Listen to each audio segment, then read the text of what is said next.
Salam baik buat sahabat channel Kisah Keramat. Semoga menghibur. Yuk, kita mulai kisah ceritanya.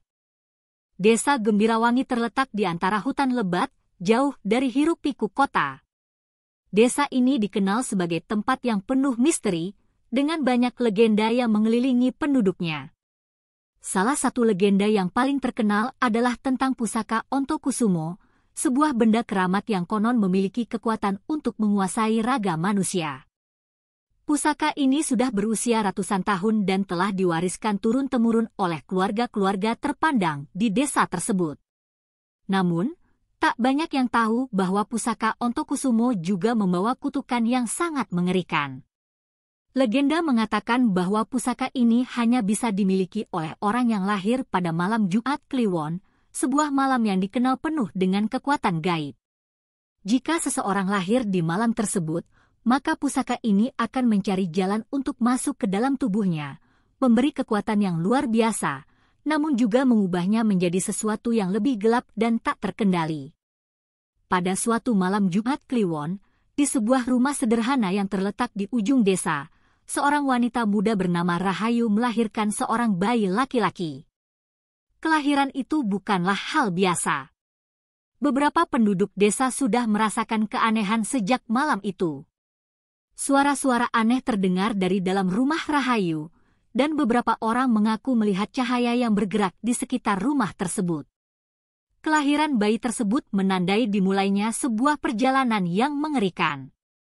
Sejak saat itu, banyak hal aneh terjadi di sekitar rumah Rahayu. Anjing-anjing desa sering menyalak tanpa sebab, dan beberapa penduduk mulai merasa takut mendekat. Mereka berbicara tentang kutukan yang menyertai setiap kelahiran yang terjadi pada malam Jumat Kliwon, tentang pusaka Ontokusumo yang mencari jalan ke raga bayi tersebut. Namun, Rahayu dan suaminya, Sigit, tidak tahu apa yang sedang terjadi. Mereka sangat mencintai anak mereka, yang mereka beri nama Wicaksono, atau Wicak, yang berarti bijaksana. Mereka berharap anak mereka akan membawa kebahagiaan dan keberkahan bagi keluarga mereka. Tetapi, mereka tak menyadari bahwa kelahiran Wicak pada malam itu adalah awal dari terjadinya perubahan besar dalam hidup mereka. Ketika Wicak berusia 1 bulan, tanda-tanda aneh mulai muncul. Setiap malam, Rahayu merasa bayinya menangis tanpa sebab, seolah sedang berbicara dengan seseorang yang tak terlihat. Beberapa kali, Wicak terbangun di tengah malam dan menatap sesuatu yang hanya dia lihat, tanpa mengeluarkan suara, hanya mata yang tajam menatap ke satu arah.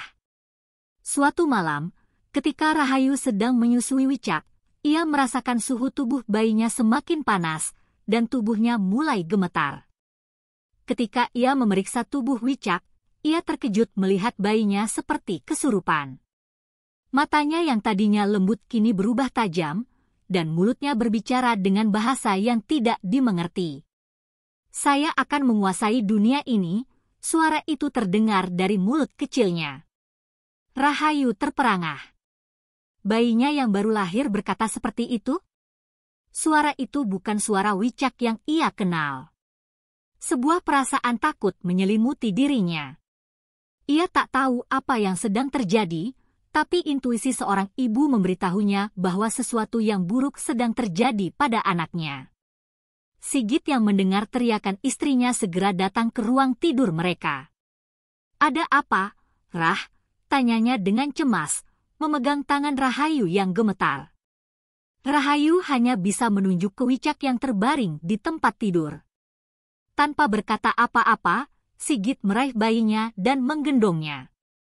Wicak terdiam, namun matanya tetap menatap tajam, seolah tidak melihat ayahnya yang sedang memeluknya. Pada malam itu, di desa Gembirawangi, terjadi suatu pertemuan antara orang-orang yang mengetahui legenda tentang pusaka Ontokusumo. Salah seorang dari mereka, Ki Sentanu, seorang orang pintar yang dihormati di desa, mengetahui bahwa bayi yang lahir pada malam Jumat Kliwon dengan segala gejala yang ditunjukkan Wicak adalah tanda bahwa pusaka Ontokusumo telah memasuki tubuh bayi tersebut. Pusaka ini, yang telah terkubur ratusan tahun di bawah tanah, kini bangkit lagi dengan tujuan untuk menguasai dunia melalui tubuh Wicak. Ki Sentanu merasa bahwa ia harus melakukan sesuatu untuk mencegah hal yang lebih buruk terjadi. Namun, ia tahu bahwa tidak mudah untuk mengusir pusaka Ontokusumo. Hanya orang-orang tertentu yang dapat melakukan itu, dan mereka harus siap berhadapan dengan kekuatan gaib yang sangat kuat. Esok harinya, Ki Sentanu menemui Rahayu dan Sigit. Mereka berbicara panjang lebar tentang apa yang sedang terjadi pada Wicak. Ki Sentanu menjelaskan bahwa Wicak telah terpilih untuk menjadi pembawa pusaka Ontokusumo, dan ini bukanlah pilihan yang mudah. Pusaka ini akan menguasai dirinya, mengubahnya menjadi sosok yang tidak terkendali. Hanya dengan melalui serangkaian ritual dan pengorbanan besar, pusaka ini bisa dikendalikan atau bahkan dihancurkan. Apa yang harus kami lakukan, Ki? Tanya Sigit dengan wajah cemas. Apa yang akan terjadi pada anak kami? Ki Sentanu menatap mereka dengan tatapan serius. Anakmu telah menjadi bagian dari takdir besar. Kita harus mempersiapkan diri untuk ritual besar yang bisa menyelamatkannya. Tapi ingat, ada harga yang harus dibayar. Jangan pernah meremehkan kekuatan pusaka Ontokusumo.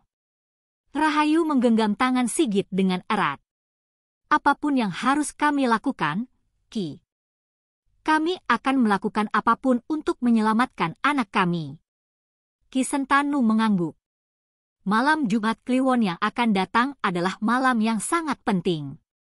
Di malam itu, kita akan memulai ritual yang akan menentukan nasib Wicak. Malam Jumat Kliwon berikutnya tiba dengan cepat.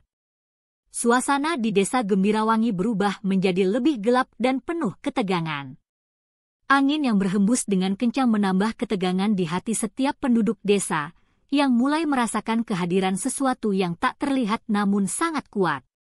Desa yang biasanya tenang kini dipenuhi bisikan-bisikan dari mulut orang-orang yang mengetahui apa yang sedang terjadi. Pusaka Ontokusumo telah memasuki tubuh Wicak, dan tak ada yang tahu pasti apa yang akan terjadi selanjutnya. Rahayu dan Sigit duduk di ruang tamu rumah mereka, menunggu Ki Sentanu datang dengan perlengkapan ritual yang sangat dibutuhkan. Mereka sangat cemas, tetapi juga tahu bahwa ini adalah satu-satunya jalan yang bisa mereka tempuh untuk menyelamatkan anak mereka. Wicak, bayi mereka yang lahir dengan penuh berkah, kini harus menghadapi takdir yang lebih gelap dari yang mereka bayangkan. Rahayu menggenggam tangan Sigit, berharap ada keajaiban yang akan menyelamatkan anak mereka dari cengkeraman kekuatan jahat ini. Ki Sentanu datang dengan perlengkapan ritualnya. Ia membawa beberapa benda yang sangat sakral, termasuk kain putih yang telah diberkati, minyak wangi dari tumbuhan tertentu, serta 2 batang kayu yang digunakan untuk melakukan pemanggilan roh. Ia juga membawa beberapa mantra yang akan digunakan untuk meredakan kekuatan pusaka Ontokusumo. Apakah kamu siap untuk melakukannya? Tanya Ki Sentanu dengan serius. Ia menatap Rahayu dan Sigit, matanya penuh rasa iba namun juga ketegasan. Ritual ini sangat berbahaya, tetapi ini satu-satunya cara agar pusaka ini tidak menguasai tubuh Wicak sepenuhnya. Rahayu mengangguk dengan wajah penuh harapan, meski rasa takut yang mendalam masih tampak jelas. Kami siap, Ki. Apapun yang harus kami lakukan. Ki Sentanu mengangguk dan mempersiapkan diri. Ritual ini hanya bisa dilakukan pada malam Jumat Kliwon, di saat kekuatan gaib sangat kuat. Kami akan memanggil roh-roh penjaga, dan mencoba mengusir pusaka Ontokusumo dari tubuh Wicak. Tetapi ingat, proses ini sangat berisiko. Jika kita gagal, pusaka ini akan menguasai sepenuhnya. Rahayu menggenggam tangan Sigit lebih erat. Mereka berdua tahu bahwa jalan ini adalah jalan yang penuh dengan bahaya. Namun, mereka tidak punya pilihan lain. Wicak adalah anak mereka, dan mereka harus melindunginya dengan segala cara. Malam itu, saat bulan purnama yang besar muncul di langit, Ki Sentanu memimpin mereka ke ruang tengah rumah, di mana semua persiapan ritual telah dibuat. Sebuah altar sederhana terbuat dari batu besar diletakkan di tengah ruangan, dan di atasnya terletak beberapa benda suci yang akan digunakan dalam ritual. Ki Sentanu mulai membaca mantra-mantra kuno yang telah diwariskan turun-temurun, sementara Rahayu dan Sigit berdiri di sisi Wicak yang terbaring di sebuah tikar putih yang ditempatkan dengan hati-hati. Wicak yang semula tampak tenang mulai menggeliat. Matanya terbuka lebar, tetapi pandangannya kosong, seperti ada kekuatan lain yang menguasai dirinya. Suara-suara aneh mulai terdengar, dan tubuh kecil Wicak tampak seperti bergetar, seolah energi gaib tengah menguasainya. Ki Sentanu memimpin mereka untuk mulai melakukan ritual. Ia mengambil minyak wangi dari tumbuhan tertentu, mengoleskannya di sekitar tubuh Wicak, dan membaca mantra yang semakin keras. Ketika Ki Sentanu mulai memanggil roh-roh penjaga, suasana di ruangan itu menjadi semakin tegang. Angin yang semula tenang mendadak berubah, seolah ada kekuatan besar yang mempengaruhi cuaca di luar rumah. Cahaya lampu minyak yang diterangi mulai berkelip-kelip, menciptakan bayangan yang bergerak-gerak di dinding. Suara bisikan semakin terdengar, lebih keras dan lebih mengerikan. Rahayu merasa tubuhnya mulai gemetar. Ia melihat Wicak mulai bergerak dengan cara yang sangat aneh, seolah ia tengah bergulat dengan sesuatu yang tak terlihat. Matanya memerah, dan mulutnya mengeluarkan suara-suara yang bukan berasal dari dirinya. Wicak mulai berbicara dengan suara serak, penuh kemarahan. "Saya tidak akan pergi. Saya akan menguasai dunia ini," teriaknya. Suara itu bergema di seluruh ruangan. Rahayu merasakan tubuhnya membeku. Wicak tidak lagi seperti anak mereka. Dia berbicara dengan suara yang sama sekali berbeda, suara yang penuh dengan kekuatan dan kegelapan. Itu bukan lagi Wicak, itu adalah pusaka Ontokusumo yang mulai mengambil alih. Ki Sentanu tidak berhenti membaca mantra, tetapi ia tahu bahwa waktu semakin sedikit. Jika ritual ini gagal, Wicak akan menjadi korban dari kekuatan gelap ini selamanya. "Jangan berhenti, Ki!" Sigit berteriak dengan panik. "Apa yang harus kami lakukan?" Ki Sentanu menatap mereka dengan tatapan penuh pengetahuan dan ketegasan. "Teruslah berdoa dan percaya. Pusaka Ontokusumo hanya akan tunduk pada orang yang memiliki hati yang bersih dan kuat. Kita harus mengalahkannya dengan kekuatan batin kita." Malam itu berlangsung sangat lama. Ritual terus berjalan dengan penuh perjuangan, saat Wicak mulai meronta dengan kekuatan yang tak terkendali. Namun, meskipun mereka berjuang keras, mereka tahu bahwa ini adalah ujian terbesar yang pernah mereka hadapi. Jika ritual ini gagal, maka dunia akan terancam oleh kekuatan pusaka Ontokusumo yang bangkit kembali. Malam itu semakin larut, dan ketegangan di dalam rumah Rahayu dan Sigit semakin meningkat. Ki Sentanu melanjutkan mantra-mantra dengan penuh konsentrasi, namun wajahnya semakin pucat. Meskipun ia telah menyiapkan segala persiapan ritual dan mengumpulkan segala kekuatan gaib, ia merasa bahwa kekuatan pusaka Ontokusumo jauh lebih kuat daripada yang ia perkirakan. Suasana semakin mencekam, dan angin di luar rumah semakin kencang, seolah alam semesta ikut merasakan kegelisahan yang terjadi di dalam rumah tersebut. Wicak, yang terbaring di tengah ruangan, tiba-tiba menggeliat keras.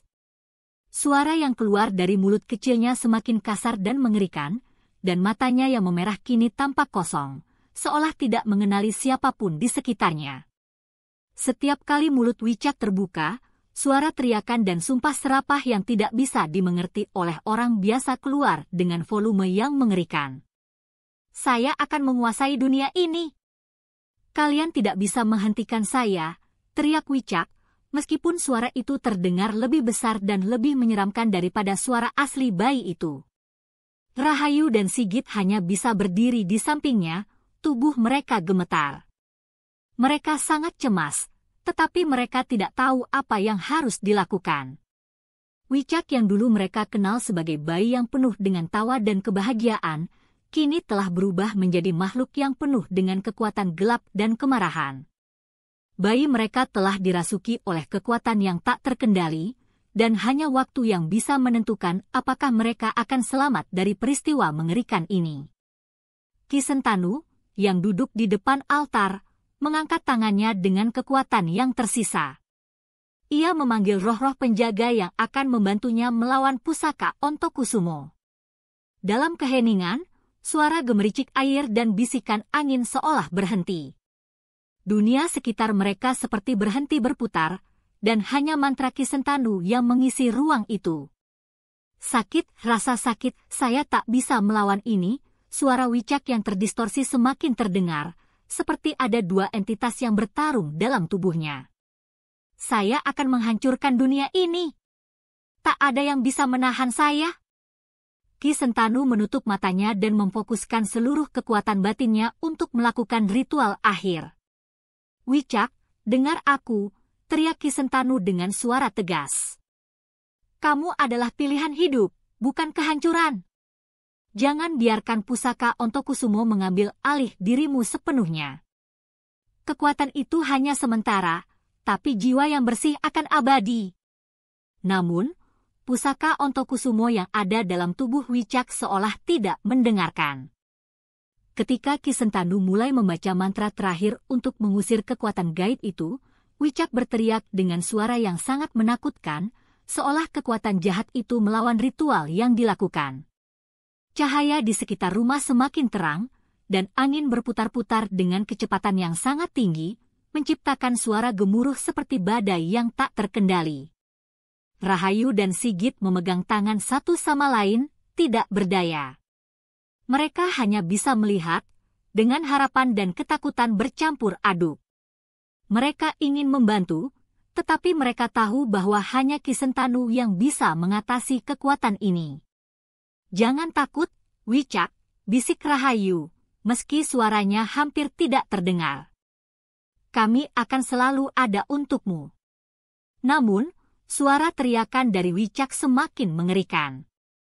Hancurkan mereka! Aku akan menguasai dunia ini. Kalian tidak bisa mengendalikan kekuatan ini. Saat mantra terakhir Ki Sentanu selesai diucapkan, suasana tiba-tiba berubah. Semua menjadi sunyi seketika, dan angin yang sebelumnya berputar hebat kini berhenti. Semua yang ada di dalam ruangan itu terasa sangat hening, dan seolah dunia ini terhenti sejenak. Namun, saat itulah sesuatu yang mengejutkan terjadi. Tubuh kecil Wicak terjatuh ke lantai, dan seluruh tubuhnya gemetar hebat. Jari-jarinya menggenggam erat lantai, dan mulutnya terbuka lebar seperti menahan rasa sakit yang sangat dalam. Wicak mulai berbicara dengan suara yang sangat dalam dan mengerikan, suara yang bukan berasal dari tubuhnya. Aku terperangkap di sini dalam raga ini. Takdirku telah berubah. Syekh Suluki, yang sebelumnya terlihat tenang, kini mulai tampak serius. Ini saatnya, katanya dengan suara berat. Pusaka Ontokusumo telah terkurung dalam tubuhnya. Tapi untuk menghancurkannya, kita harus melakukan pengorbanan terakhir. Rahayu merasa sangat takut, dan tubuhnya hampir tak mampu bergerak. Apa yang harus kami lakukan, Ki? Tanya Sigit, suara gemetar. Apakah ada jalan keluar dari semua ini? Ki Sentanu menatap mereka dengan penuh pengetahuan. Tidak ada jalan mudah. Pusaka Ontokusumo hanya bisa dihapuskan dengan kekuatan batin yang luar biasa. Kita harus menghancurkan hubungan antara raga Wicak dan pusaka itu dengan cara yang tidak terduga. Dan ini akan membutuhkan pengorbanan yang besar. Rahayu dan Sigit tak tahu harus berkata apa. Mereka tidak siap kehilangan anak mereka, tetapi mereka tahu bahwa ini adalah jalan yang harus mereka pilih. Tanpa pengorbanan terakhir, Wicak akan selamanya terjebak dalam cengkeraman kekuatan pusaka Ontokusumo. Saat itulah, sesuatu yang tak terduga terjadi. Cahaya terang mengelilingi tubuh Wicak, dan suara bisikan pusaka Ontokusumo berubah menjadi teriakan penuh amarah, seolah merasa terancam oleh ritual ini.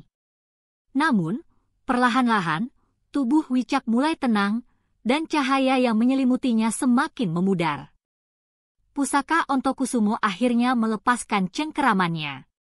Setelah teriakan terakhir yang menggema di seluruh ruang rumah, semuanya tiba-tiba sunyi. Wicak, yang sebelumnya terbaring dengan tubuh yang menggigil dan mata yang tampak penuh dengan kekuatan gelap, kini terdiam. Cahaya yang menyelimuti tubuhnya menghilang, dan udara di sekitar mereka terasa lebih ringan. Keheningan yang luar biasa menguasai seisi ruangan, sementara angin yang sebelumnya berputar-putar kini berhenti. Rahayu dan Sigit memandang Wicak dengan hati yang cemas, tubuh mereka gemetar oleh ketegangan yang belum hilang. Mereka bisa merasakan bahwa meskipun ada perubahan yang besar, jalan menuju pembebasan masih penuh dengan ketidakpastian. Ki Sentanu berdiri di samping mereka, tatapannya penuh dengan kelelahan dan kebijaksanaan. "Apa yang terjadi, Ki?" tanya Sigit, suara serak. "Apakah dia selamat?" Ki Sentanu mengamati Wicak dengan seksama. Pusaka Ontokusumo memang telah keluar dari tubuhnya. Tetapi, ini belum berakhir. Pusaka ini tidak akan pergi begitu saja tanpa meninggalkan bekas. Wicak masih harus menghadapi pengaruh dari pusaka ini, meskipun dia telah bebas untuk sementara waktu. Wicak terbaring tenang di tikar putih, napasnya perlahan kembali normal, meski tampak masih sangat lemah. Rahayu mendekat dan menggenggam tangannya, merasakan detak jantung anaknya yang masih sangat lemah. "Apakah dia akan baik-baik saja, Ki?" tanya Rahayu dengan penuh kekhawatiran. Ki Sentanu menghela napas panjang. Untuk menghapus pengaruh pusaka Ontokusumo sepenuhnya, Wicak harus menemukan kekuatan dalam dirinya sendiri. Kekuatan batin yang akan membantunya bertahan, tanpa terpengaruh oleh kekuatan jahat ini lagi. Namun, ini adalah proses yang memerlukan waktu dan pengorbanan. Malam itu, rumah Rahayu dan Sigit dipenuhi dengan keheningan yang mendalam, meskipun ada rasa lega yang perlahan mulai muncul. Namun, mereka tahu bahwa ujian ini belum berakhir. Mereka harus menjaga Wicak dan memberinya kekuatan batin untuk sepenuhnya menguasai dirinya dan menanggalkan semua pengaruh buruk dari pusaka Ontokusumo. Keberanian dan tekad Wicak untuk bertahan akan diuji kembali. Namun, perasaan lega di hati Rahayu dan Sigit semakin menguat. Mereka tahu bahwa anak mereka bukanlah seorang yang biasa. Meskipun dia dilahirkan dengan takdir yang penuh tantangan, dia memiliki potensi yang luar biasa. Keberanian yang terpendam di dalam dirinya akan membawa mereka menuju akhir yang baik. Seiring berjalannya waktu, Wicak mulai menunjukkan tanda-tanda pemulihan. Ia mulai bisa tidur dengan tenang, dan matanya yang sebelumnya kosong kini kembali menunjukkan kehidupan. Meskipun tubuhnya masih lemah, semangatnya mulai pulih. Rahayu dan Sigit tidak pernah berhenti berdoa dan memberikan dukungan penuh kepada anak mereka. Hari demi hari berlalu, dan Wicak mulai tumbuh menjadi anak yang sehat dan cerdas, meskipun dengan sedikit ingatan tentang peristiwa mengerikan yang pernah ia alami. Semua itu berkat ketekunan dan kekuatan batin yang dimilikinya. Perlahan, Wicak mulai mengerti bahwa ia memiliki tanggung jawab besar yang harus dipikul. Ia bukan hanya sekedar anak yang terlahir pada malam Jumat Kliwon, tetapi juga seseorang yang terpilih untuk mengalahkan kekuatan jahat yang mencoba menguasai tubuhnya. Suatu malam, setelah berbulan-bulan berjuang, Wicak tiba di sebuah titik penting dalam hidupnya. Ia berdiri di depan makam Syekh Suluki yang terletak di tempat yang jauh dari keramaian. Inilah tempat di mana takdirnya akan ditentukan. Ia tahu bahwa pusaka Ontokusumo tidak akan pernah benar-benar meninggalkannya tanpa pertarungan batin yang terakhir. Di depan makam itu, Wicak berlutut dan menatap nisan Syekh Suluki dengan penuh rasa hormat. Dalam hati, ia berbisik, "Saya siap, Embah. Saya tidak akan membiarkan takdir ini menguasai saya lagi." Seiring berjalannya waktu, Wicak akhirnya berhasil mengalahkan pengaruh pusaka Ontokusumo sepenuhnya. Namun, itu bukanlah tanpa pengorbanan. Ia harus menghadapi tantangan terbesar dalam hidupnya, pertarungan batin untuk menerima dirinya sepenuhnya. Wicak akhirnya memahami bahwa kekuatan sejati bukan datang dari pusaka, tetapi dari dalam dirinya sendiri. Ia telah menemukan kedamaian dalam hatinya dan siap melangkah ke masa depan yang lebih baik. Ki Sentanu, yang selalu mengawasi perjalanan Wicak, tersenyum penuh kebanggaan. Kamu telah berhasil, Wicak. Kamu telah membuktikan bahwa takdirmu bukanlah sesuatu yang bisa ditentukan oleh kekuatan gelap. Kekuatan sejati ada pada mereka yang berani menghadapi ketakutan dan menerima kebenaran dalam dirinya. Wicak menatap masa depan dengan penuh harapan.